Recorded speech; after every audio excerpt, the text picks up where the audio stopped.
What's up? And welcome to another edition of the Motley Croc Show. What is today's date? It is Tuesday, the 3rd of May. I'm sitting here with my buddy Joe, and we are going to talk about all kinds of stuff tonight. I figured we'd talk about whatever we want. A lot of things going on right now. As you know, there was a big meeting and stuff today about a lot of different things going on.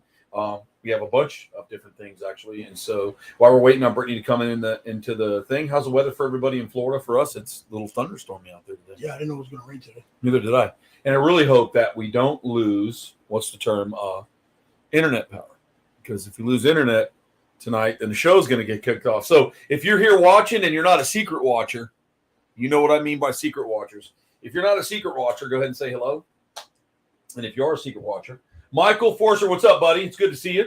I got your text message earlier. Yeah, some things were passed. I will talk a little on it, but I don't want to talk too much about it because I'm not too sure about everything. I know there's going to be amendments and so on and so forth. So I don't want to talk a whole bunch about it until I have all the facts, everything involved. And what I mean by all the facts is not what anybody says, heard, or happened. It's all perception. I want to see it in writing from the FWC. How you feel about that?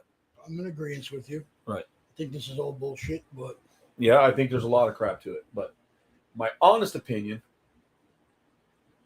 I think, is that they want to reach out to some of the people that are doing shit really wrong, and this gives them. Let me give an example. I think because there's a lot of people that do some really stupid shit on the internet with their animals. Absolutely. Okay, and FWC will go after them, and within reason or whatever, you know. What's up? It's good to see you, David. Judy, what's going on? And so what I think happens is it's like then they take them to court, and FWC has to fight this way. It's not good for us, but then again, it's good for them in the fact that there are people doing terrible things like underfeeding your animals. And I know FWC sees a lot of things too. I mean, not everybody keeps animals the way I would do it or Joe would do it. And I even got to give it up to Joe. He's even better than me with some of the stuff he does. Like he over abundantly does stuff too that I think is really awesome. Like I think that's really cool. And you know, they can go out there now and shut somebody bad down, or you could get somebody that may not be as friendly to you, and it can be bad either way. But like I said, I haven't seen a whole bunch about it yet, so I'd like to see more about it before, I comment too much on it because I really don't know. So for me, I haven't had any issues as far as doing anything or breaking laws or stuff like that. And if I did, and you got to nail me to the cross, well, that's what you got to do. At the end of the day, with everybody, both us, the stakeholders, and FWC, it's really the best interest of the animal, not really how we feel about it. So I'd like to really know more about it before I really indulge too much into that type of shit. I agree. My concerns are that the verbiage in these new regulations, even though could be towards the intended target of the bad, kind of gives an open, I guess, doorway to them being able to manipulate the hey Michelle, to be able to manipulate those regulations to fit their needs more than us. Yeah.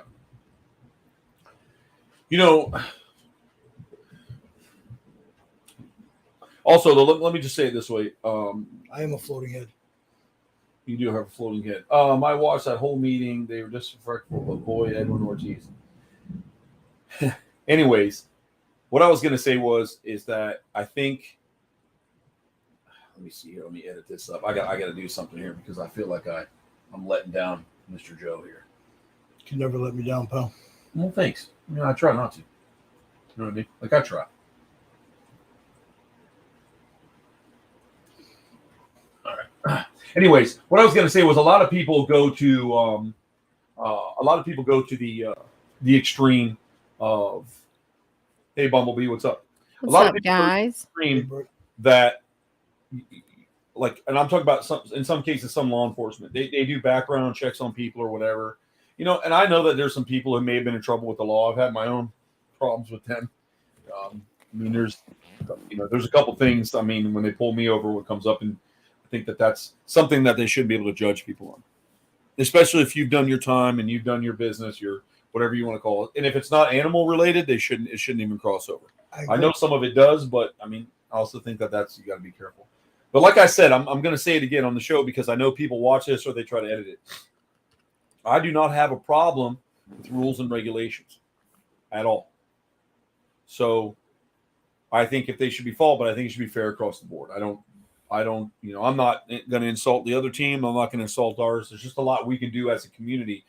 And a lot of people keep saying and making the mistake of it, calling it a reptile community. It's not just a reptile community, guys. It's everything. It's just not reptiles anymore. It started like that, but it's not. It's not reptiles. So it could be anything. They come for your birds. Yeah. Cats, dogs at this point. I mean, they're trying to make it a really broad spectrum of animals in general. Well, that's what I'm saying. So we have to start governing our own or being a little bit more responsible to each other. And like I said, there's a lot of envy and stuff. Like, look, if you can't afford an animal, don't hate somebody that can. Okay. If you can't afford to give a particular animal a home, don't get it then. I mean, just don't do it. I mean, really, I don't know what to say. There's a lot of stuff I would like to have and do stuff with, but I just know my limits and I don't want to overdo my limits, man. I'm already to the neck, because it's hard for me. Someone will be like, oh, can you take this? I don't want. Yeah. And then I try to rehome it. And I've done that too, and just recently we picked something up to relocate for somebody, and I don't mind helping that. And there are people that can do it, but a little less hatred on people and a little bit more support in the industry, man. I just think you're only as strong as your weakest link. And if you can't lift that up, I don't have to like somebody to appreciate that they do a really good job with their animals, right? And that's all that really matters at the end of the day. We don't have to break bread. I don't have to come to your parents' funeral. But right. But in the community, the industry, reptiles and exotic animals as a whole, there's a lot more weak links than there are strong in our chain. And one of the biggest fucking problems is that because somebody doesn't like you, they will sit back and watch you get fucked over and get joy out of it, not realizing that you being fucked over for, let's say you have the same animals as them, just gave the powers that be, we'll call them for now, just gave the powers that be ammunition to go after them next.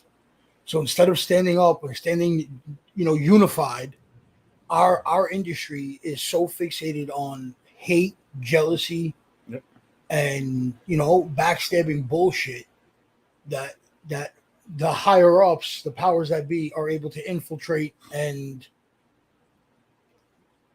ultimately conquer us. Yep. Divide and conquer, like the fucking government. I understand that.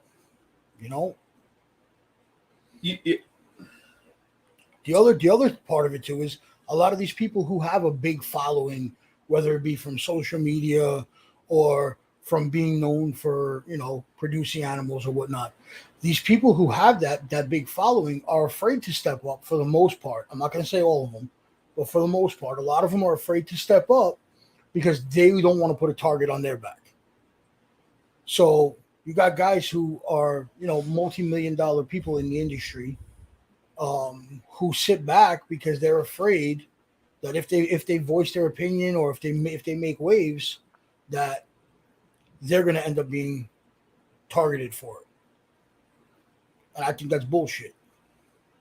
I think the bigger you are, the bigger the following you have, the more of a voice and more weight you carry. You should be on the front line more than anybody else, helping the little guys fight. But no, I that's just my opinion. I agree with that, Joe. Maybe not seeing a bunch of tattooed scumbags coming into the fucking, coming into a meeting and seeing some, they all get tattoos though. Like, no, but I'm saying they're usually pretty clean cut and they're kind of yuppie-ish, and then they get in the animal world. Next thing they've got like a leopard on their arm, or you know how it goes. I mean, it's all part of the lifestyle, and I get it. Yeah, exactly. Exactly. And I mean, I think that to answer your question, no, Fred's obviously passed, and his family kept what they wanted to keep, and they just wanted his animals to go to good places. It didn't have anything to do with the permits, because at that time that law wasn't in effect. No, that didn't happen, David. And they aren't going to be stand-up people. That's true. You're going to get a lot of there's a lot of showboats. People figure out a way to make money. Yep. Okay. With animals, like with media and so on and so forth, and that's really how it went down. It's like there used to be a TV show called Finding Bigfoot. They made a lot of money on that TV show, but they never found Bigfoot. And so they use the animals and they move animals, and then when they start needing more content and this and that, I like content. Every now and then I'll post something on animals, but this is what I like to do. I just like to sit down and talk, and I like to hear people come in and have a very listen to different opinions and stuff, because I think that's the kind of media I want to deal with. I really don't need to expose my animals for that. But at the end of the day, you got Justin out there, and he's doing a lot of educational shit with it and stuff, and really trying to talk to people. And then you have some people that that there's some people that don't even have animals. They pretend they have them, and then they do that too. So you've got so many different things that are going on, and there's so much. And I like to correct something. Like I like reptiles. I do. I also like mammals, birds, fish, and everything in between. By trade, I used to shoe horses. I'm a farrier. I used to shoe horses. I rode horses for a lot of years. I did a lot of equestrian work and a lot of the dinner shows almost all my life. So I like hoof stock. I don't like it when people call me a reptile guy. As a matter of fact, when people say that to me, I get upset because I'm not a reptile guy. Even people that I do things for, like, oh, I know you think reptiles are the. I'm like, I never fucking said that. You're calling me a reptile guy because you're lumping me in because I have some. I have just as many non-reptiles as I do. I have really awesome animals that me and the FWC know about, not everybody else, that are not reptiles.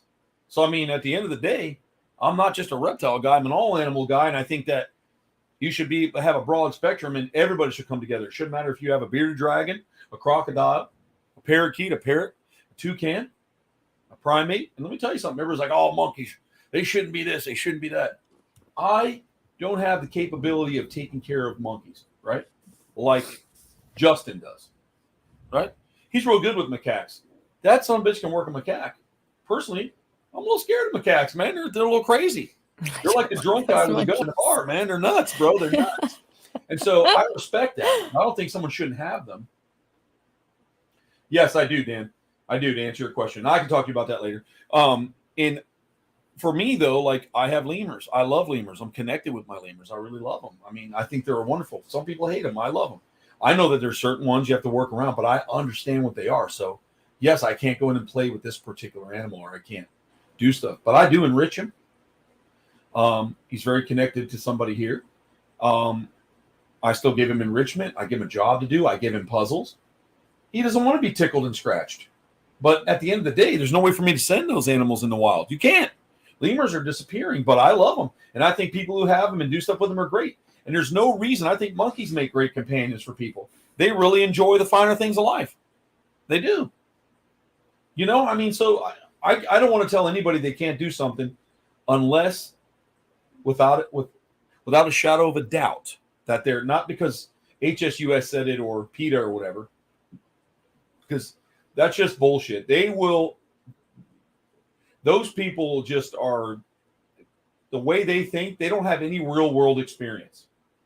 You can't come from Pokemon and Dungeons and Dragons and then get into an industry to come out and talk to us or zoological parks or people who breed chickens for meat and eggs and tell them how to do their life. Maybe you should get in touch with the land that feeds you, And I think that you can't come out of that and then become this advocate, like you're going to come in and you're going to be able to dictate something. But to make no mistake, and I will say this, if I ever catch a PETA person around any of my stuff or anybody that I work for and represent, I will personally beat them until the cops show up and put me in jail, because I have bail money. Do you? I'm not a violent person anymore. Never. You just do it from the chair. I'm not kidding. Your job is to protect each other, and those people will do everything they can to destroy you. They will. They'll let animals go. They'll pick up roadkill and throw it in with something and make it look like you did it. I've seen some stuff that they do that's just as bad as some of the people who keep animals.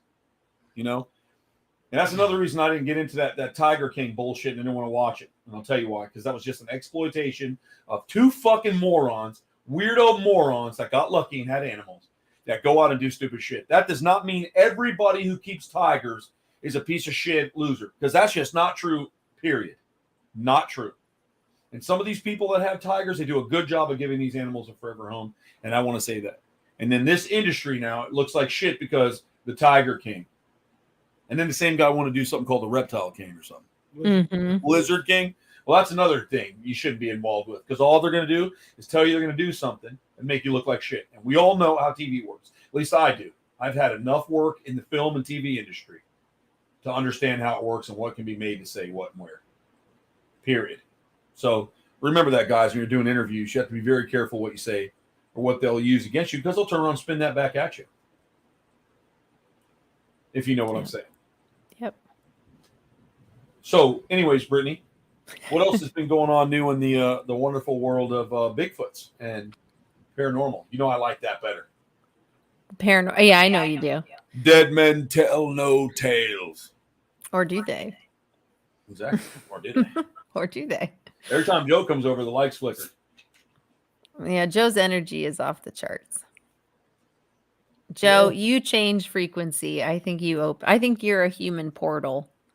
I think things just are like, oh, Wait, so does that mean the hey, dolls are Joe. going to wake up and walk around my house? do what? Does that mean the dolls walk around? Oh, I got my little redheaded Christian doll.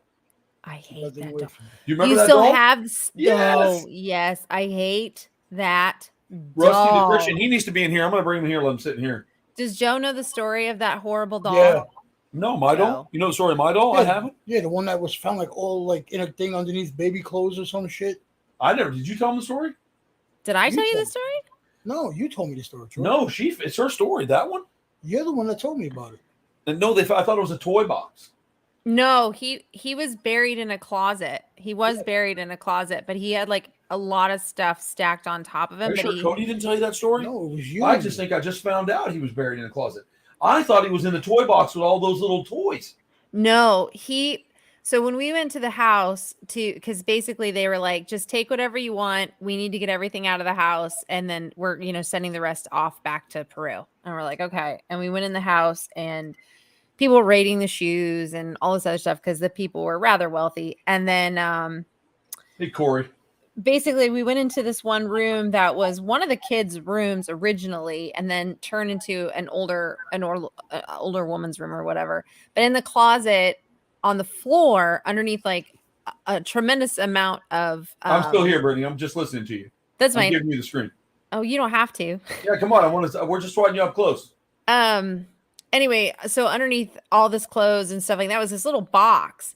And it was really weird because it had like a cutout in the front. So just his face was seen. It was really weird. And so I pulled it out and I was like, what is this? And then I opened it up and he's fully dressed in kid clothing with little tiny shoes. And they're like laced up kid shoes. And on him and covered in the box are nothing but like crucifixes and pictures of Mary and Jesus. And I just stopped and I was like, I hate this doll. Nope. And I dodged it because I was like, who would pin like all these crosses and crucifix and a rosary and all this stuff in the box and on who would do that? Come on. Which is why I took it. I love that doll. Well, we brought it home and I don't know why. I just hated that doll so much. And that doll sat with all of its crucifixes and all of its pins and all of its glory.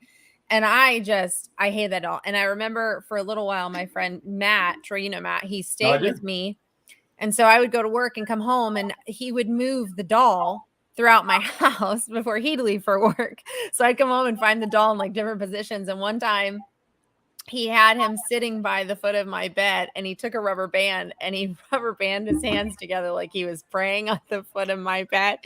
And I came home to find the doll and I chucked that doll with my foot like across my room and back into my closet. I love it, dude. He's got like I these hate little that doll. boy blue jeans on. It's all kids' clothes. He's little dressed saddle in shoes, and he has like kids' little clothes. stripes. He's got red hair. Yeah. And he's got all these little pins on him. I love that guy. He actually lost a pin in like transit. Yeah, He's a ventriloquist doll. He is. He Like, you is. put your hand up Even his ass worse. and talk him. Even worse. I'm There we telling go. you. Hey, Joe. No, you know Welcome to the show. Listen. Ghosts, goons, goblins, all that shit. I'm cool with. Dolls freak me the fuck He doesn't out. like dolls. I do You not know- I'm like right dolls. there. I'm I think right we there should do the with Croc- I you. think I should do the Croc show one time as that puppet. Let him sit here. Hey, folks. You should. Are you saved? You should. He Are you saved? He is like I hate dolls. I really do. I've never really been a fan of any kind of dolls or the porcelain dolls, and I'm terrified of them. But that damn doll, like that it's not right. I've done so many like investigations and everything involving dolls, Crazy, and I man. have yet to see a doll with all those pins and religious pins and prayers and a rosary, everything in the box with it. That just tells me there's something not right. Like nobody does that. And then it was buried in the closet. Like I don't want anyone to ever find this. And I then absolutely think it's great, though. I love brought that it stuff. home. A lot of people love that stuff. I just don't like dolls. I have a big problem with I know dolls. you're a little scared of them and stuff. No dolls. Bro. I do. I just don't like them just because, unfortunately, it is a very tangible object that entities are welcomed into quite frequently. So I just have a really hard time. I mean, Annabelle is a perfect case scenario, the original Raggedy Ann, like 3 foot tall. And her story is crazy. I just find it interesting that, there's a lot of people. There's so much to say.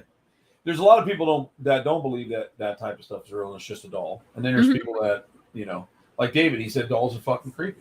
Exactly. Thank you, David. Yes, exactly. They are creepy. That's why I like them. And there's Doll Island. So, David, would you like to go to Doll Island? I would definitely go to Doll Island. Absolutely, 100%. Yeah. You would go without me. Okay, well, we would be a Baracus.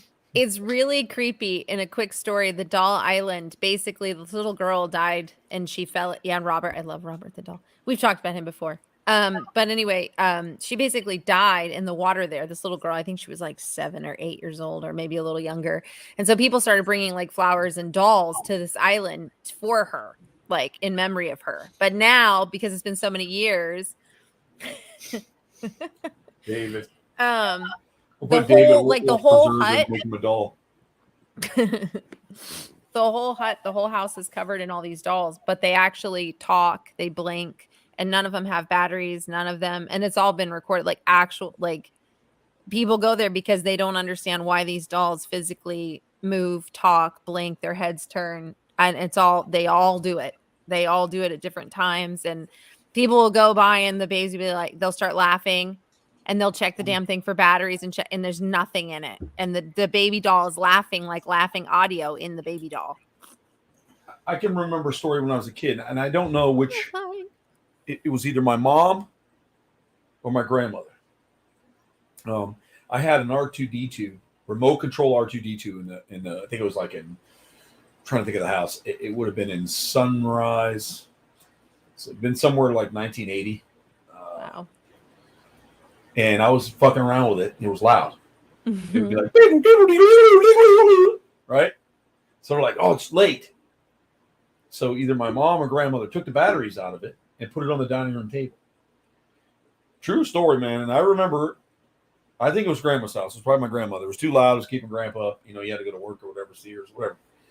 And they took the batteries out, so I couldn't have it. And took the batteries. And then but 10 minutes later, that R2D2 came to and shot right across the table and fell off on the floor. And there were no batteries in it. And I won't forget that. That was very weird to me. And, later on it was explained away like, well, sometimes power surges, batteries go in, something retains in the copper. It just surges real quick. Or energy came through, some sort of energy or whatever hit it or whatever. But I remember that. So I guess some things can't get there. Even Jigsaw freaks me out. I'd rather be bit by a bird-eating spider.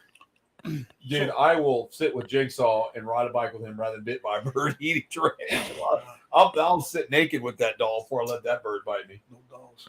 Remember how we were talking the other day, and I think I was telling you and Katie that, like growing up, like Nightmare on Elm Street, and like Jason, Michael Myers didn't scare you. Never scared me because it's bullshit. It's fake. I like real horror,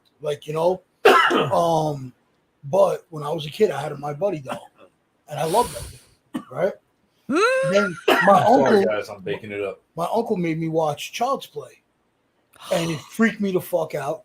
And I wouldn't have this doll anywhere near me. So my parents put it in my bedroom closet. Now back, you're talking like 1987, 88. We had like those wood sliding doors like for the closet, and it was like closed like 3/4 of the way. And I went to bed one night, and I happened to look up, and my buddy doll fell to the side with just his head looking out. Oh, God. Bro, So Joe threw it away. I stabbed the shit out of it with a Phillips screwdriver. I went and got a screwdriver and I stabbed that thing about 40 fucking times and threw him down the flight of stairs. That's the energy that's with him to this day. I tell you that right now. I love it. The lights flicker, goddamn Chucky. Just to I answer love this, it. I already had a rhino iguana on it. So Dan's one of the few people I know that an adult rhino iguana grabbed up and tried to rip his ear off. Nice. Yeah, it was nice. He came in with a real big design, a bite mark design on his ear. I'm like, what the hell were you doing? I think he was snuggling a rhino. That's awesome. Yeah, but I think that energy you're keeping with you is that doll you stabbed with a fucking Phillips screwdriver. I wouldn't even keep any Friggin' screwdrivers Chuggy. around. It's so funny because like John, he's so touchy about like ghosts and stuff like that, like and aliens. And so, but anytime it's like a haunted doll, he's like, I don't understand why people, it's a doll. You could literally just kick it and it would just go. Like he just, so whenever we watch like Child's Play or any of the Chuckies, he's like, why are people not kicking this doll? You are a person versus a doll. Just kick the doll. It's so funny. Freak me the fuck out. I don't know if you kicked the doll. Do you remember The Cat's Eye, the movie The Cat's Eye? Never seen it. When that little doll creature was alive in the vents? And he went to No. stab the kid and the cat saved his life? No, I won't be Oh, watching you got that. to I watch can The tell you Cat's that right Eye. now. You've got to watch that movie. Listen, that's What was- another thing I want to talk about for all you animal people that are on here. There's a documentary out, and you need to watch it, Brittany, and you need to make sure you have some tissues. Oh God, I've cried so I want much you in to the last follow week. it. It took 24 or 25 years to film. Whoa. And they follow this complete troop of chimpanzees in the wild, and it's called The Rise of the Warrior Apes. Oh, It's a fucking roller coaster. I of a don't think I documentary. could do it right now. The relationships that were built with the camera crew, the merciless beatings of other monkeys that came to the tribe, other chimps. And it said they started with 124. By the time they were done, it was 204, 205. Like they raised this entire colony, and they all had their names. Some were old, and there was one that he could be extremely violent, but he was like the most compassionate of all of them. Like he would stop things, and he would take the young ones in. He would teach them. He'd take the little kids out to the jungle and teach them different things on how to survive and hunt, and when to take other monkeys and eat them and sacrifice. But there was a scene where Buzz said, "The cat's eye terrified me when I was a kid." Yeah, me too. It was scary when you're little, man, because you don't know. So they ripped this monkey apart, kill him, right? And it's like me and Joe were sitting together. You know how you see someone take crab legs and crack out the stuff? So they took the monkey's arm, snap it, take the meat out, and they would hand it to their friend right next to him. And the guy would eat stuff like that. And they would break, and they were passing it around, the leads. One of the most intense documentaries I sat through. And I watched it the other night by myself in the dark. And there was a few times that this monkey, and I'll let you see all their names, this particular chimp, he would look like he would be sitting there minding his business, look like he was watching. And he would like glare over at the camera guy. And he would lean his head down, and he would just look at him. And you could see the whites of his eyes. And then he would look back, and he would sit there, and then he'd do stuff like this. He'd wave his hand. He'd get to move, and he made the camera crew follow him. Unbelievable shit. I'm telling you. Well, they're extremely intelligent. Who watches that will understand that they are so much. They're so much like us in what we do and what they do, man. It is one of the most amazing documentaries I've ever seen. I'm telling you. I've seen documentaries all the time. Like, oh, big crocodile reads the sky. Listen, these things were like humans. They were building shit. They were breaking bread. The warriors would have the other ones sit back. They would decide which primate they were going to kill. So if there was a chimp, they didn't like him anymore. They play with him a little bit. And one day out of the blue, they beat him to death and kill him. Just beat him to death.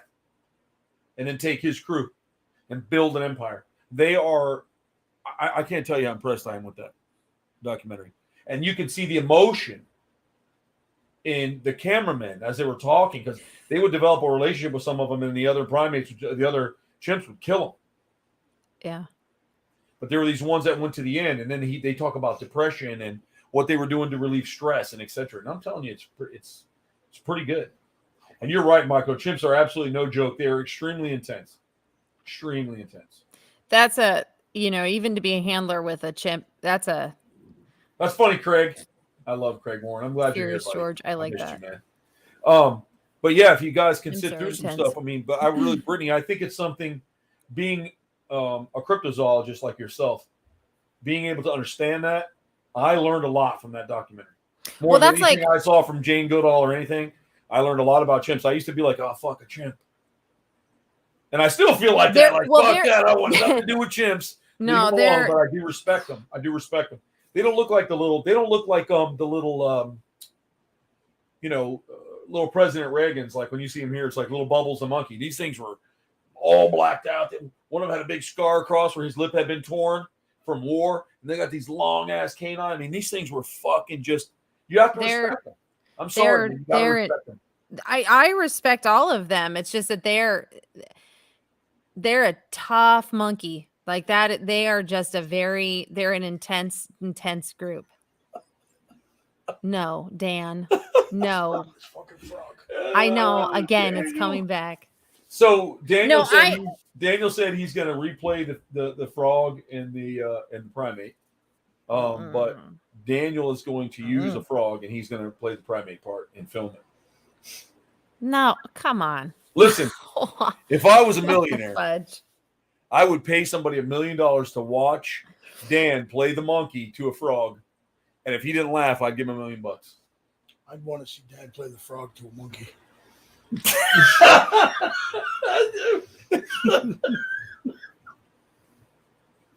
For those of you who don't know, you can look up God. if you haven't watched. You can look up the monkey and the frog or whatever Dan showed us that day. I'm sorry. Anytime I feel really bad for the frog, and he was full.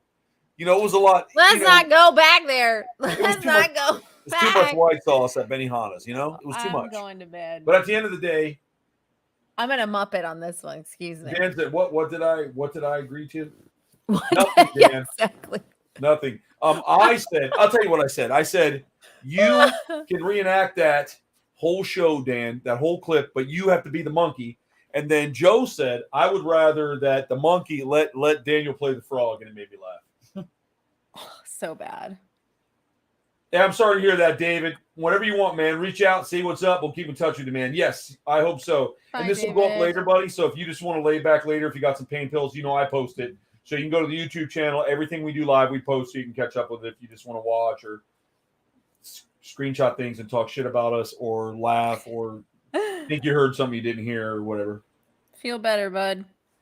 Sorry about it, David. But yeah, if we do that frog thing, that would be actually hilarious. So those of you who don't know, what's it called, Dan? It's called the frog and the frog and the monkey, or the monkey and the frog. What's it called? Had to go back to that. Dan. Had to go. We're gonna need old Bumblebee here one of these days. I'm gonna get her a stuffy and a frog and a chimp. Oh, he's gonna get you one. Oh, I can't wait. Thanks, Dan. Oh, a frog and a chimp. You know what, man? I need to do shirts with the frog and the chimp. Where like the monkey's bent over, like you see his butt cheeks, and the frog just hanging off the bottom there because he's gobbling up the summer sausage. I'll sell that shirt. Brittany, I thought you were frozen because I was going to talk about the Snuffleupagus story. No, let's not. Okay, I won't. I'll tell Joe later. Yes. It's just not, please. Okay, Dan wants me to post this for you guys. So if you guys want to know what we're talking about, it's called Chimp Rapes Frog. So if you go to YouTube and type in Chimp Rapes Frog, this is like the ongoing Chimp Rapes Frog thing in a zoo in front of children. Yeah. My best part about that whole video was all the children were laughing. That frog was taking a beating, and those kids were. Look at Joe, man. How does he do it? I laughs at everything like that. Dan's going to get the link. He said he'd be right back. That's great, Dan. You put it up, the link. Oh my God. I'll put it up there and leave it up for a minute. You can put it in the comments. People can click it. You may be able to put it in the comments, buddy. I'm not sure. You can try. I'm not sure how they allow you to do that there or not. But that's So bad. Bro. So bad. That's hilarious. I can't believe it's back. He's got a fucked up sense of humor. Yes. I won't lie. I do have a warped sense of humor. You know what, man? Farts and burps. Yeah, that's another thing. There's this guy, man. Oh There's God. this guy that can belch like every American red-blooded male wants to. Straight, gay, purple, or pink. It doesn't matter. You'd want to burp that way. I'm telling you. This guy is this tiny little dude, and he lets out something that sounds like a lion in a den, bro. It's insane. It makes me laugh so hard. I actually want to drive to Lake County and watch it on Brittany's movie room on the big screen. Because us poor people, unlike my sister, has a theater in her house. with like got a marquee. It's got a 22 by 25 foot screen. Deck row movie seats. I'm not kidding. I'm I joking. believe you. No, Joe, I'm not kidding. It's fucking disgusting. It's disgusting. It says now playing, and you get the movie of the night. Like Debbie Does Dallas. No, that was John. He put that one up. Like Jurassic Park or I mean, it's amazing. So I would like to see Chimp Rapes Frog with John. Matter of fact, I want to watch it, and I want you to film just the reaction of me and John and Joe sitting in your Watching room watching Chimp Rapes Frog. Didn't Because know my you- favorite thing will be John watching. Oh, John. I love Oh, John. He's poor good, John. and he will have something so dark and so twisted to say about it in a humorous Sarcastic. way. He'll beat me. He can do it. John surprises me sometimes with the shit he comes up with. His one-liners sometimes will catch you off guard. Those You one-liners. put it up there so it's if you got. I'll leave that on for a second if you guys want to screenshot or whatever you want to do, so you can go back to it. But that's what it is. We went to this historical site. Well, we went to 2 historical sites while we were up there because I can't go anywhere without like doing. And then I'm always like, okay, I need to know the facts. This is who I am. This is what I'm doing, and I'm looking for locations. And so anyway, so we went to this place, and they actually built a Victorian style playhouse for their kids. It's like 1840s, 30s, 1830s, something like that. Okay, Anyway, okay. so John goes, I was doing something. I think, taking pictures of the mansion, and he walks over to this like play, and I have pictures of it. And John was like, Britt, he was like, I'm not kidding you right now. This place is haunted. This isn't right. And like we go in there, and there's like, and I have pictures, and there's like this old like playhouse with like the little figurines. And John like goes around, he's looking inside, and he was like, there's a baby in the attic. That's wrong. Something's wrong here. And he like just walks out, and I was like, what? But inside the playhouse, there's like no furniture on any level except this rocking, like an old nursery rocker with a little baby up in the attic. Are you serious? I'm dead serious. And he's like, this is sick. This is not right. Like, he was so like, And he gets really I'm weird about it. out. That's what I'm saying. He gets really strange about that. He's stuff. like, I'm out. And then all the pictures were really bizarre. I'm not gonna lie. I took footage of the pictures because my eyesight was bad. So I thought that the older gentleman with like this big beard had like a bird's nest with little birds in it while I was filming because the glare, but it actually is a black cat coming through his beard. But it's something with the people and their hair. It's like let me see if I can play. It's the weirdest thing ever. But John was so funny, and then they got to ride a 92-year-old elevator in one of the houses we stopped off I think at. I think I saw a picture Yeah, I of that. saw that. And that house is incredible, and we're welcome to come and do an investigation there, and several other locations in Macon, Georgia. So I'm setting all of that up because now I have a wonderful connection there. She's an incredible person, and we are welcome to come there and take us around to several sites and a house that was built in the 1850s. And every single person that lived in that house since then died in the house. Wow. So when are we going to do this? Whenever I'll set it up with her, whenever we all can do it together and take a nice long weekend, drive like 4.5 hours up to Macon and stay the night in the city and go to the Listen, I will cemetery, get super 2 hot, historical houses. and I will sleep the whole way. Sounds good. So that means I'm driving. Yeah. I was funny. I told John, I said, we'll drive in Brittany's Oh, urban assault vehicle. that's it. what? Bumblebee My Buick. soul visible. Yeah, the Buick. I'll show you. So I'll tell you a fun fact, right? So when the original, like the last owners of this house that I went to, when they passed away, her wishes were to leave her room untouched. So the mattresses, the bed silks, everything are the bed that she died on. And all of her makeup, all of her journals, everything are still there. Her glasses, on her nightstand, her makeup, her hairbrush with her hair still in it. Like everything is literally the way she left it when she died in that room. And so the mattresses, the pillows are the same pillows that her husband died on, and mattress that he died on, and hers. So that was her wishes, that that whole room of hers was left untouched. You know, that's really cool. And you know what else I think we could get into? The Beecham Theater. I could call George. Oh, He that would we love to do the should Beecham do. Theater. It's been there since during the Prohibition. There's Tell tunnels me. and stuff. And I'll I'm tell you a gonna- story, man. Back in the 90s, I worked at a club called Zuma Beach Club, which is now the Beecham Theater.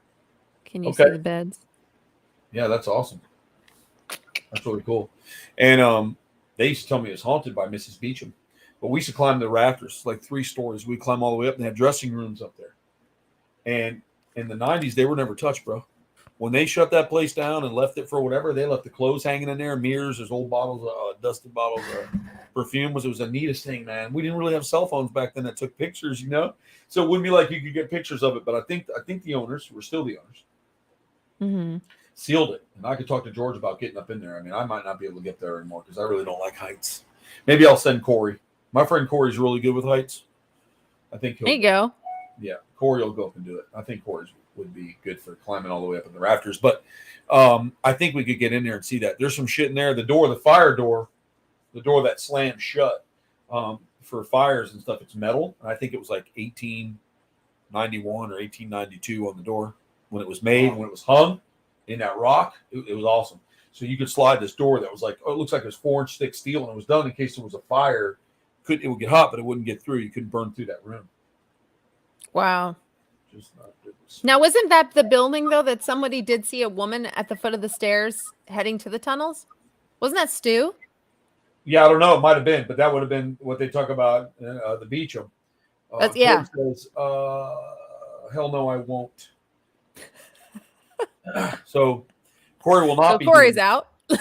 But Corey's really cool. He has like a really well, according to the women, it's delicious, but he has like this real thick booty. So I figure if he fell, he would hurt himself. He would just bounce and stand straight back up and be like, okay, guys, I can't go up there again. That's where I would die. So is it up in the rafters? When you smuggle basketballs in your pants all day.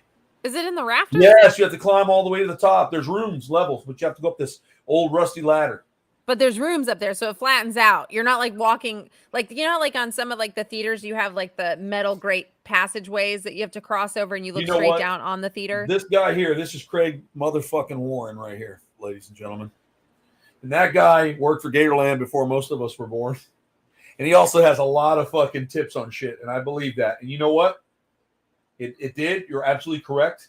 And now that you reminded me of that, Craig, when we were in there, the bricks were still burnt from where that happened against that wall. And the bricks obviously never burned down. They just get hot. wow. And there were scrapings in there from when it was in the roaring 20s. I'm telling you, there was such cool shit in that place all the time. And we had people at Paranormal Investigate there all the time, man. And I think we should. I'll get a hold of Craig. You come over, Craig. We'll all go together. Well, I'm gonna blow The you. owners are still good friends of mine. They taught me a lot. They're really good dudes. And I think that when it comes to business and you work for two guys that when I was in my 20s, I thought they were the mob. You learn a lot. You know what I mean? You learn a lot. So, but George was Greek. So I'll never forget this. So let me tell the story about him just in case he sees this. We were working.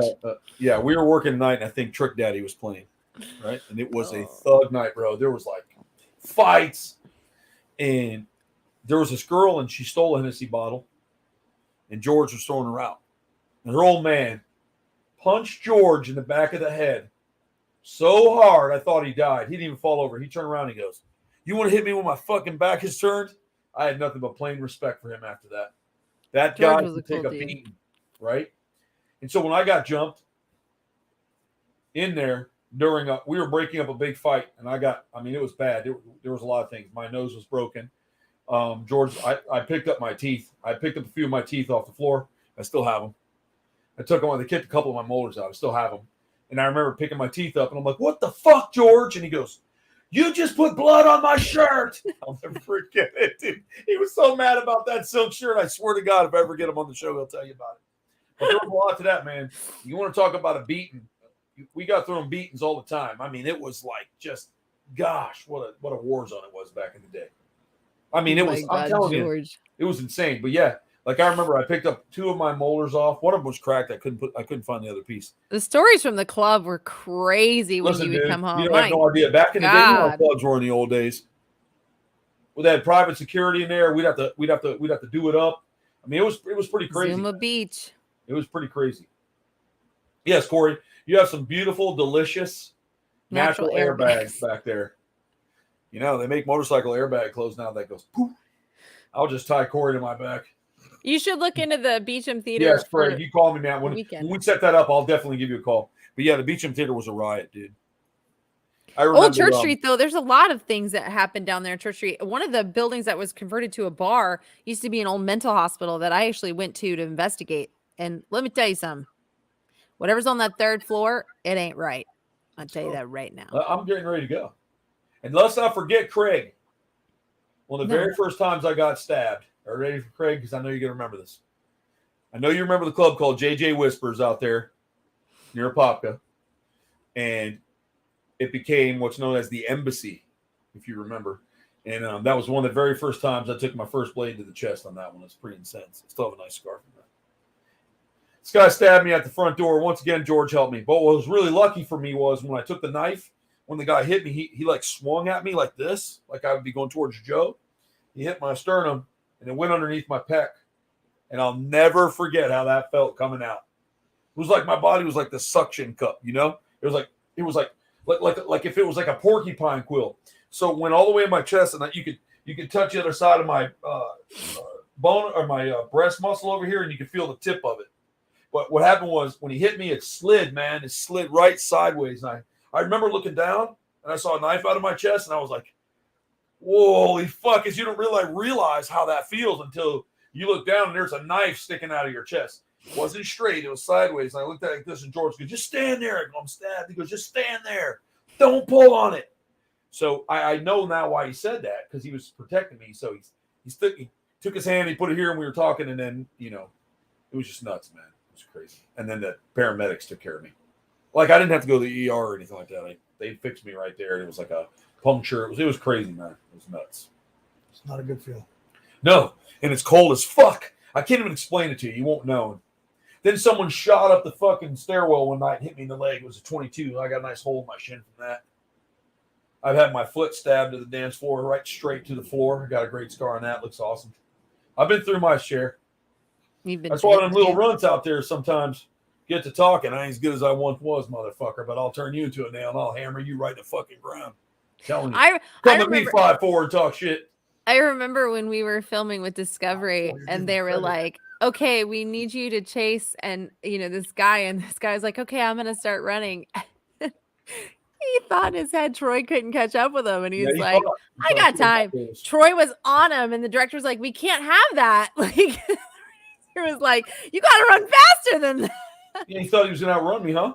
And he did not run him. He's like, oh my God, you have to count a couple beats then. Troy was like, he did not expect Troy to be as fast as he was. It was just funny. I was good like, times. It was good times. My brother's but fast, I just think that's one of those things. Look who's joined us tonight. Hello, Spring. Oh, hey. But it was just one of those things where, like, I mean, a lot of that shit goes on. I like that. There's a lot of things like that are said about people. I think that's wrong. I can't help it that you're in the kids section shopping for shoes. That's not my problem. I'm only doing it to make Joe laugh. Look at him. Well, I think gosh, I'm done. I think if you can, we should definitely go to Church Street, because Church Street has some really good. I would call good stuff. Dan said I would pay to see that. If you're talking about what Brittany was just talking about, I'll send you the link. No, it's talking about Justin shoving the guy in the freezer. Oh, I'll tell you that story if y'all want to hear a really good Justin story, if you would like to hear it. Mm-hmm. So we were at a Croc Fest one time. This is what he's referencing. It was hilarious. Justin was already a little bit of a cranky mood. Sometimes he's like that. And it was the same night that he took and inserted his hand into Kurt's left butt cheek and changed the part in that man's hair forever. I mean, Moses, I'm telling you, he got shit on Split in the Red Sea what he did to Kurt that night. My God, you would have thought a gun barrel exploded. He hit him so hard. I swear it was horrible. Now, you got to remember, Kurt's not a tiny guy. He's a big guy like Justin. Kurt's easy 6'4", 6'5". He's a monster, just like Justin. So when Justin comes flying across the room, it was kind of like that Godzilla versus Kong thing. And it was like, but in the style of Mortal Kombat. Anyways, it was the same night. So we're in Charlie's car, our friend Charlie. We call it the stripper car. So we're in someone else's car and just drive up there. So Justin needs cigarettes or whatever. And a Mountain Dew. It's always cigarettes and a Mountain Dew with this fucking guy always. So we go to the gas station. He's backing out, and there's this guy. He's just a smaller man. I don't know what his ethnicity was. Maybe he was either Mexican or he was some sort of Spanish guy. Which Justin's Cuban, so I guess anybody else who's not Cuban just sucks. So I don't know. So the guy's on the phone, and I don't really think he knew what was going on. I think he was like, "Hey, I love you, baby." The kind of guy that buys a flower at the 7-Eleven with the Corona, right? So Justin goes, "Hey, how about getting off the phone? Walking a little faster, motherfucker." The guy was so scared, he turned white, and he smiled at Justin. He went, "Oh," he didn't know what to do. I saw this guy's face. And Justin goes, "What'd you say?" And he stops the car, swings the door almost off the hinges, gets out, and the guy, like, his little feet were like, he was trying to get into the 7-Eleven. Justin's towering. He's so mad. He comes around the corner. He's going all the way down. I can see him through the glass. The guy's just trying to get a drink. He turns around and Justin goes, boom, and he slammed him in there and shut the door as hard as he could. And I remember this black dude standing in front and goes, "Man, your boy's crazy." I go, "Don't even talk to him. Just let him get in the car. I want to. Don't say nothing to him." He's like, "I won't." And he leaned back, and Justin got in the car. And Justin will tell you, I was already in the driver's seat with the car turned around waiting because I just knew we're in Miami. Something's going to happen. That guy called back up. The cops were coming, something. So we had to get out of there. And that's Justin. And then we got to destroy this redheaded guy in a Lincoln. I'll send you that video sometime, too. And he shut the carnival down when he ripped the guy through the gate for spinning the teacup. Yeah. Justin is a few fries short of a Happy Meal, folks. So I suggest not ever provoking him. Ever. Justin, I love it. poor Justin. I'm not stopping. I'm going to watch the whole time. It's gonna Justin is fun paranormal investigating with, though. He's a hoot. Yeah, he's a lot of fun because he's pretty level thinker. Yeah. I like that about him. No, he's fun. We have good times with that. I'd love to do it again. I think it'd be great. Yeah, I'll bring Justin out. He said he wanted to come anyway. Some satanic seance. What? He's always willing to do a satanic seance or something. He's all about that. I'm just saying he said last time that he really, really wanted to go and he'd be free end of May or whatever. And Dan's going to be sure to buy a Happy Meal for Justin next time you see him. Just make sure you count the French fries and find out what the rule book states on how many fries need to be in the package of the Happy Meal. Because if you're a few short, that's Justin. A few fries short of a Happy Meal. What I mean by saying a few fries short is Happy Meals are awesome when you're a kid. So Justin's like an awesome package. You just don't get all the French fries, but you get the prize. Poor Justin. I sent him. Hopefully, we'll get him back on here one time. He gets pretty busy. Justin's the kind of guy you have to pay. I'm gonna have to pay him. Oh yeah. I'll give him a couple $100 to bring him on. A couple $100. No, he's busy. Good. He's good. Justin's looking for a new place or wherever. He's busy. When he's got animals all over, as you all know, all over the state of Florida. He's taken care of. So I don't ever harbor him. I send a link if he pops in. I consider us lucky. If he doesn't, then he doesn't. True. Big things come in small packages, I hear. You know what I say to that, Dan? I've seen that guy. I know you're talking about. His dick would look small on me. On another note. Look at Brittany. It's hard to believe that Bumblebee's related to me. It's night and day. You were just born way late. That's all. That's all. Oh my God. You were born when Dungeons and Dragons, My Little Pony, Rainbow Bright, Strawberry Shortcake, and Care Bears were cool. Because sharing is caring. I liked my Care Bears. I like Care Bears too. I thought they were cool. I always had a little agreement with the Shamrock. He was a knockaround The Lucky Bear. He was a Lucky Bear. Yeah, he was a knockaround bear. He'd go in there and kick the bear's ass. He said, "Listen, I don't appreciate that." And the one with the, I always wonder why I always beat the one up with the sunflower. I thought that wasn't cool. What? It was really demasculating back then. I mean, if you were a Care Bear, Oh, they all got together and they would stick their bellies out like this and they would shoot their emblem into the sky. I remember Brittany watching that all the time. Yep. I And also remember the like original My Little Pony, and let's not forget Rainbow Bright. Rainbow Bright. Rainbow Bright. I also liked Jen. No. Gem. Gem. I was a Gem And fan. then the Vixens. It was like a heavy metal cartoon for women. Which one? Jem. They were heavy metal. It Oh was a yeah, heavy yeah, metal yeah. cartoon. Jem. Yep. And then not a lot of people remember, but I loved Johnny Bravo. I loved Johnny Bravo. I remember for Johnny Bravo. The longest time. Loved Johnny Bravo. I was also a sucker for God. Brony Power. I was never a My Little Pony fan. Never. You But know, I you have a remember I had a dinosaur collection. Remember I I have a had all question. my what? Because I like toys, so I have a question I want to ask you because we're running a little low on time. My Little Pony came out when we were still young. Mm-hmm. She was young. I think it was the 80s when My Little Pony came out. Like, the late 80s. Yeah. I don't remember bronies. I don't remember any bronies. The fuck's a brony? You know what the fuck a brony is, Joe? There were bronies. Bronies was like Brony a is a bro that likes ponies. Come on, don't look at me like that. And you know what a clopper is? Oh a boy. clopper is when you're our age, you like me, you take your dick out and you stick it in a synthetic My Little Pony and it Here becomes we your go. girlfriend. It's called a clopper. What? I don't now that shit's real.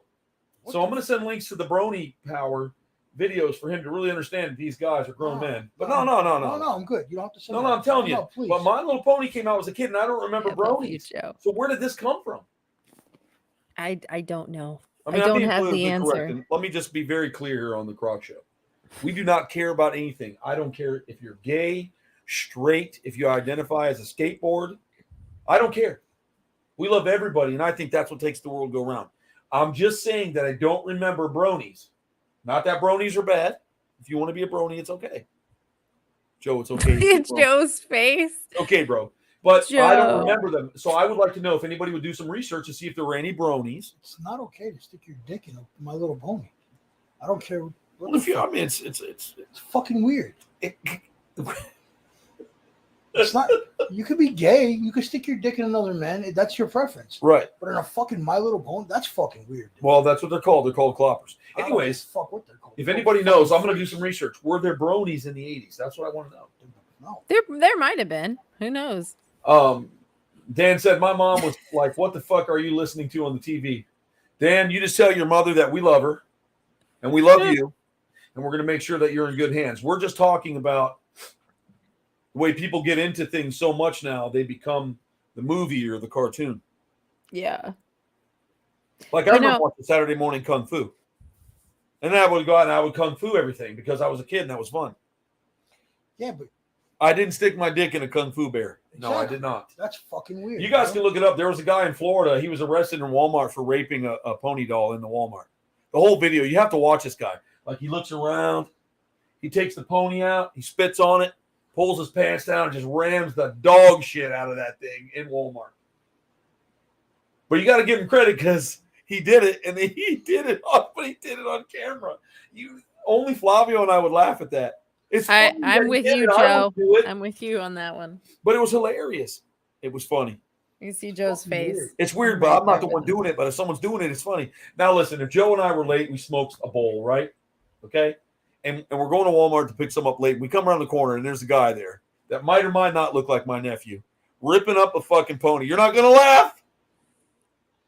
Yeah, maybe, but it's still fucking weird. Do you remember, Brittany, It's when we had strange. Steve? Remember we were filming, we had Steve fuck that balloon? And we caught him when we kicked the door in. We were doing a comedy. We were doing this comedy. We had a couple producers down from California, and we went to We were in California doing that. and we were writing this whole scripted comedy show, and we had to film this whole sizzle reel for it. And it was so grotesque. I don't know what happened of it, but it is on there. It's called Sons of Suburbia. It was Yeah. it was about us as bikers dealing with weirdos and stuff. And Steve was our guy, but he was Steve was literally awesome. the best guy ever. I have pictures and videos to show you. So we had this Kermit doll up on the curtain looking at him. So I'm looking for Steve. He's my house God, guy. I forgot about the Kermit doll. So he was a balloon collector, and I rented a room from him. Me and two bikers rented a room from this balloon collector. And we're like, where the fuck is Steve? And so I kicked the door open. He's butt naked, tearing up. He says, bam, bam. He's banging this balloon around. And I go, what are you doing, Steve? He goes, whoa. And he looks around. The camera guy's filming. It was all staged. He really wasn't doing it. But just looking at him with the balloon, he turns around and stuck on him. It was perfect. And It he was had something this that you would see on weird- Always Sunny in Philadelphia.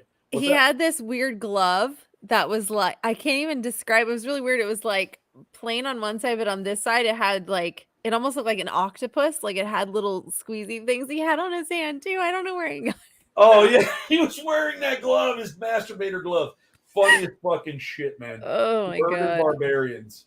Yeah, I got the opportunity to do that show with them. That was fun. But I want you guys to know there are people that have intimate relationships with balloons. That's a real thing, Joe. It's cool. Joe doesn't understand. But I mean, it happens. And it's all right if you like balloons. I mean, there's a plus side to that. It's always there. You can't get it pregnant.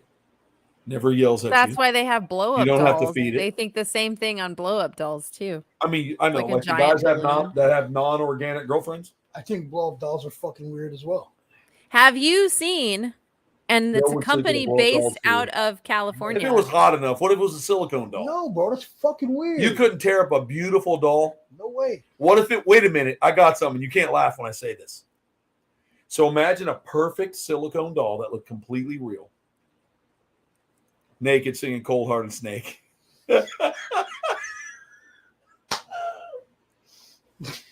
He will fuck that doll. All right, so go ahead. No, I would not. Hold on. What I'm trying to tell you is that there is a company and they're making millions. There's a company based out of California and they make robotic women I know. That- I've looked them up. and they're legit. They're not bad either. They're cheap. Oh yeah, they're reasonable. I They're mean, like I'm surprised. $6,500. Why? No, but- $6,500. Here's the thing though, is that when Those gonna get what building, demand. listen, when building them, you actually create their brain and their thought process so you can make them be like extremely jealous or whatever. But the more So they you can work, go, cold-hearted snake. they can do whatever. The thing is that their intelligence grows with you. So the more that you build a relationship with them, the more their algorithm and their actual computer I don't see system anything wrong with that. I just think advances that they and should grows. They Fucking should weird. no listen. They should be creating men like that too for girls. They do. The Oh, whole good. company, it's It's guys okay to and have them girls. too. It's okay. But here's Oh, the it's thing, not. like, so the No, owner there's a lot of women that would make a Joe doll. Yeah, you're probably right. I will not deny that. But still, it's Can you still, imagine it they get to doesn't take come home away. to Joe every night? It doesn't take away Listen. from the fact that it's still fucking weird. I agree with you, Joe, but it's a If weird your doll would process. come with a But clock monitor. I think it'd be cool. I mean, seriously, like people do this because they no longer This want to is a deal great with show. like an actual relationship. They want to be able to have something that is always there for them waiting. And the owner's girlfriend, which is a robotic girl, Yes, you can, Tim. That's what I'm saying. Um, What she's saying is good. You need to get the link for us people who would like to have one of those dolls. I'll send you the link and you can do whatever you want with Oh, it. I had a I'm friend trading that one. actually About went $6,000. and, huh? I think you can get them for like $6,000, maybe $20,000 with Why would you intelligence. want that? Because I think it would be fun. It's Well, weird. anyway, so listen. So what I'm See, I trying to don't have say time is, for a love doll. I'm just giving you shit. But so what it's neat. I would I'm get one for saying Dan. is that the as the algorithm builds though, like the owner's girlfriend, which is one of the robotic sex dolls, she basically now has created and developed jealousy, which she was not programmed with originally at all, and she does not like that he actually goes out and meets with other women, and she talks about it. Like you can have a conversation with her, and she'll tell you, "I do Yes, not correct. like the fact that he sees these other women. I'm worried Okay, he'll so, leave me." so to answer your question, Craig, she's not going to make you a sandwich because she's mad that you have 3 of those dolls. It's a weird process, and you can there's plenty of YouTube videos out there from the owner talking about the process of how they work, and when you actually see them and how they talk and how they look like a woman sitting there talking. Can you to imagine beating one of those things up, dude? Like, It's I the mean, weirdest sexually? thing. No, I could It's not weird, right? Like, imagine it would be like, it's fucking okay, weird. Joe's a necrophiliac, but let me ask you a question: are they warming the orifices?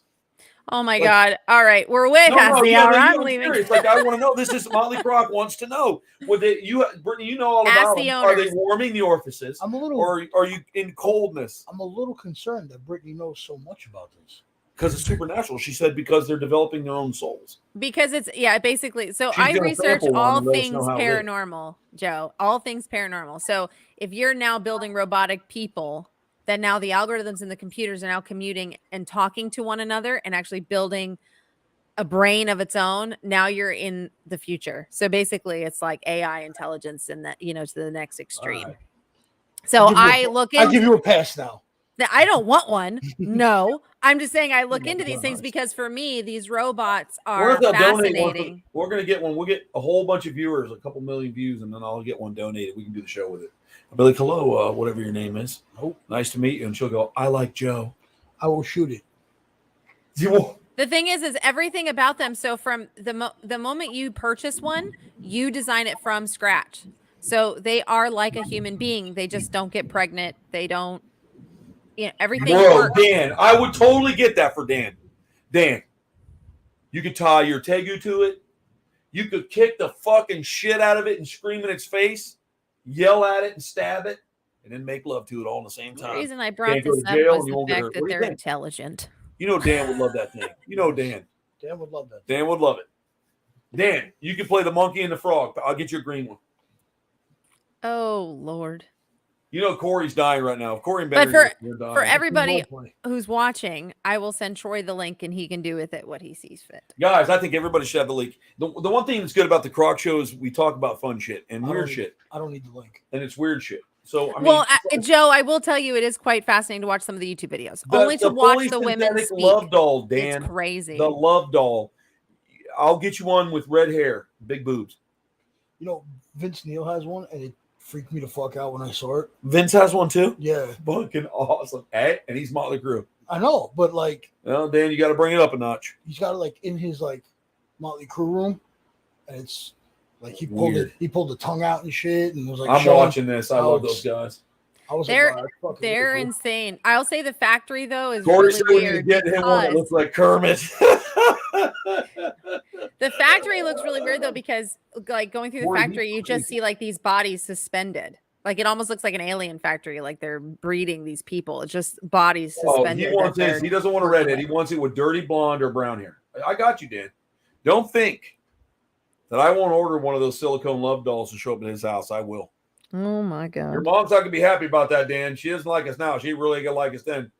Oh, did you, Troy? Were you the If one you that leave her sent home, me? your mom could become friends with her when you're not there. Good Lord. Troy, were you the one that sent me the video of the robot that realized that she was alive for the first time? Yeah, it was weird, the- right? Yeah, that was really weird. That wasn't a sex doll. That was just an android. It That was a normal robotic human that they were making. Yeah, man. It's coming. Not in my lifetime, but poor little Finn. He's Yeah. not going to know what he's talking to. And I'll tell you what, that movie Blade Runner isn't far off from the truth. And you guys, we're 7 minutes into the. Let me get my radio voice going. We are now 7 minutes into the Motley Croc Show, and we've had a really good time with you guys. Make sure you check out Brittany and Joe, the Croc Father, and Brittany Investigates, or Brit Investigates. And look at all that kind of stuff. Go to Crocstar TV. WTF You can go online. Paranormal. You can look at me on Instagram. You can go to Crocstar TV on the internet. You can buy shirts. We're getting ready to update all that again. I've got some new stuff I want to release there, so we're going to do some of that. I think I'm going to release a Croc Father shirt, so that'll be kind of fun. I am. Yeah, I got some artwork. I'll show you. And I appreciate everybody coming out. It's always good to see everybody. Craig, you're not here that often. I like to see when you come on. Corey, I'll see you tomorrow. Dan, if you're there, I'll see you. But I like to appreciate everything that you guys do for us by sitting here and watching, listening to us talk shit. I really appreciate And it. it's National Paranormal Day. There you go. So go find something spooky to film. And when we're going to start doing some investigations, we may do the Stoned Hour. We may do the After Hours with the Croc Show. And we'll have some fun. We'll do some reactions. I do want to film the Chimp and the Frog and watch it with you and John in her movie room and Brittany film our experience. And so that I can post on the Croc Show because I really got to see John's face. I think we're going to be laughing. So I'm going to get stoned before I do it because I'm going to laugh so hard I'm going to have to leave the room. But I appreciate everybody coming to the Motley Croc Show. Terrible. Thanks for letting us agitate you, or thanks for just coming along this roller coaster with us. I really appreciate you being out. You only agitated me. Dang it, Dan, and the Tim, stupid I gotta video. ask: is that real paranormal? You really see and hear a ghost? Are you talking to me or are you talking to Brittany? Yes, I see it all the time, and now Joe's starting to see some extra stuff that's really starting to come around. Like tonight, he walks in my house and my chandelier came on. It's not supposed Don't to. never underestimate when lights flicker or lights come on and off. Those are always a good But signal. yes, you know, and I'm going to say this again. It's not crazy, and I'll end it with this. You get a lot of people with religious blocks. I call it roadblocks, and they'll believe in something that they don't know because it says it in a book, and it means any religion. I'm not just targeting any particular religion. And then they stop you, and then you're like, well, that's not real because why? Because you're shut down to it. And I think there's a lot to be learned with supernatural energy, and I think that anybody who is interested in it, if you put enough time and energy into it, you will see things that you were always seeing, but now you're going to realize it. Everybody can see that. There's no reason. We all have a third eye. Some people use it to read people, to read animals, to understand training. It's all there. It's one of those things that however far you open that bag is what you want to get into. And yes, I a lot of times I see things out of the corner of my eye. And sometimes I don't know what it is or what I've seen, but I get it or come to me later. But yes, I do. And if you're asking Brittany, I would assume she feels the same way. Yeah. I mean, it's there. It's all there. It's just how open are you? A lot of people we're not gone. Shut off. We're not gone. I mean, we're obviously not going to be in our flesh suits. But I can say that I was telling Joe something earlier. I think if there's something that you're super drawn to in your life right now, it's probably because in a parallel thing, I think you were there or you did it at that time. Tim said, as a kid, I have never had an other than when I'm high. You're just shut off. Right. So when you're high as a kid, but never have other than that when I'm high. So are you saying other than when you're high? When you're high, you're more open. You're opening your subconscious. So you know how that works when you're high. Now you're in deep thought. And I think you kind of drop walls. And that's why you probably see that stuff. And as a child, it's because you're innocent and you don't understand yet how to differentiate between good, evil, or real or fake. So you're looking at it with a very optimistic, the same way animals do when people see their animals do it as well. You know, and also Dan's chiming in real quick in the 11th minute. That's very important, Dan, and I appreciate during that conversation that you added that right there. Gotta love him. Dan, God. And you can. It just takes a lot of time. If you really want to start getting into that stuff, Tim, all you got to do, man, is go on and find a place. You can even try YouTube. Find something that's binaural beats. Use binaural beats. Start to meditate and clear your mind. Focus on a waterfall. Start clearing. Start opening up. And then, start inside that time you're meditating. You ask for certain things or people that you might want to see, lost loved ones, friends, whatever. And I think that you might have an opportunity to do that. It just takes a little practice. Like I said, and just always be cautious. Crazy. It works. And just always be cautious because there will be things that will try to come through as something that isn't what you think it is. So you just always have to be mindful and cautious of what you're doing. Which is why I say you should really meditate. You should really practice so you begin to differentiate how you feel about certain feelings. Exactly. That's why when you can't believe stuff that you see on TV all the time. And there's a lot of stuff I see on TV that I do not believe. And I want to say something really quick before we do close out, because everybody's always talking about the SLS camera. And again, since that is something like he just mentioned, you can't believe what you see on TV. But the SLS camera, which is where you see these little random stick figures that like pop up and they're like, oh my God, it's climbing up his shoulder. It's like a little demon. Okay, no. So that whole algorithm was done through Xbox Connect. Okay, so they broke it down, rewired the system. So what it does is it reads the room in like a 12 by 12 grid. And in that grid, it's scanning the room to look for anything that it could turn into a person to make you into a mini avatar in a video game. Okay, so they redid this to use it in the Ghost. So what happens is you'll be scanning a room, and I kid you not, people think, oh, but it's pitch black, it's picking up something. No, the way that those grid laser lights work is they're picking up every single flash of light, or what you think isn't reflectant to our eyes, but to a computer, it's reflectant. And so it's trying to map things to say, is this a person? So it's going to pop up looking like a little mini person because that's how the algorithm is built.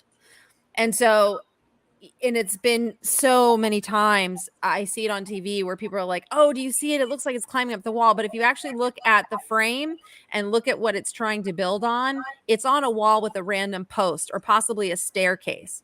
So always keep in mind that these types of softwares have so many flaws. They're not really I'm going to tell you like 99.9% of the time that SLS camera is not working and not really picking up a figure next to you. It is reading a room with a shadow and picking up your shadow, sometimes creating two figures, you and a shadow next to you. And that's actually just your reflection depending on the surfaces around you. So SLS cameras, to me, I will not use in an investigation. I've seen investigators use them properly to where if something pops up, they'll say, if you're real, will you wave? And if it doesn't move and it's not waving, it's not real. And it's just it's a weird algorithm. So Tim, you know, if you want to practice that, you can do that. I don't use equipment or cameras and stuff, but there's a lot of times, man, that, well, I'll be honest with you, when I was young, when I was really little, it didn't bother me. I remember being playful with it. When I was younger, but not little, I got terrified. And so, because I would catch things out of the corner of my eye, or I would see what looked like a shadow person, and I'd start to get really scared, and I would run to my grandparents, and my grandmother would always sit with me and talk to me, and it would keep me from being scared certain parts. But there was a few houses we moved into that were weird. I've seen a lot of things. So just if you're asking me, last week I was walking up the stairwell to my house, and this man with sideburns walked in front of me. And I didn't think anything of it. And I was talking to my mom later, and I said, man, there's this dude in my house with sideburns. Now, I thought because my house was built in the 70s, it was just someone that may have left an energy here. It was a residual thing. But it turned out to be something completely different, which was cool. And, I'm not going to divulge that information, but it wasn't what it was. And it was pretty interesting later on. So, but sometimes I'll be talking to people, and I could be at work, I could be anywhere, and I'll see something or someone behind somebody.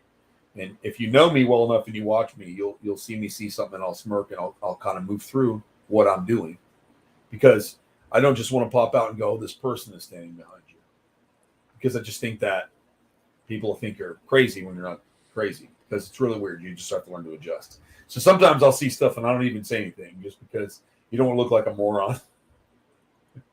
Bro, I still see the closet open and a shadow walk across the bedroom. It's fair enough, man. That could be anything, man. That could be trauma. That could be bad energy. That could be something in a dimension that you're looking through. It could be a lot of things. So, in parapsychology, sometimes too, that's a different frequency to where it's a time overlap. So when we see shadows, sometimes in theories, they believe that it's possible that the past and present are overlapping. It's called PSI. It's actually like right now, we are overlapping 16 minutes into the Frog Show. So I'm going to end the broadcast. We'll talk more about this next week. Come back and see us, Tim. It'd be good to see you. And we'll talk more with you. And Dan will come talk about the frog rape. And we'll have a really good time. And we'll touch on some stuff. And hopefully we can divulge in some interesting things next week to talk about. So I appreciate, once again, everybody being here and asking questions. And Dan, I'm going to leave it at this. We're going to log out with this right now. He always keeps his lightsaber next just to in case his bed, just in case. I don't know. Oh, Annie, you're all sparkly, Annie. There you go. But anyways, guys, I want to say good night. I appreciate you all coming out. Robot. Thanks again, and have a great week until we see you again next Tuesday.